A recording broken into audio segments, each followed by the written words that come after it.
Più di 15.000 sotto i 19 anni, quasi 3.000 che ne hanno meno di 17. In Sicilia quasi il 5% dei lavoratori avrebbe età buona per stare sui banchi di scuola, ma fatica nei campi, nei ristoranti, nei cantieri, inquadrati come dipendenti, operai agricoli o contratti con voucher. I minori che lavorano sono un piccolo esercito che, fatta eccezione per gli anni del Covid, è cresciuto di poco, ma progressivamente.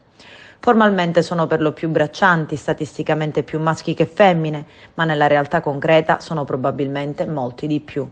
I dati arrivano dall'UNICEF che nella giornata mondiale contro lo sfruttamento del lavoro minorile di ieri ha presentato il suo primo report statistico realizzato in collaborazione con il Laboratorio di Sanità Pubblica per l'analisi dei bisogni di salute della comunità della Scuola Medica Salernitana. Ma emerge in filigrana, i numeri sono approssimati per difetto. Di base, sottolineano da UNICEF, sarebbe illegale, almeno stando all'articolo 32 della Carta dei diritti fondamentali dell'Unione Europea.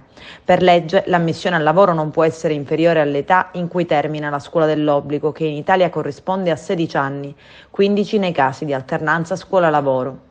Nelle serre sono centinaia bambini e ragazzini costretti a lavorare insieme ai genitori, il più delle volte braccianti stranieri, costretti a faticare giornate intere senza neanche uno straccio di contratto o, nella migliore delle ipotesi, in forza di un pezzo di carta che in genere racconta assai meno delle reali ore di lavoro.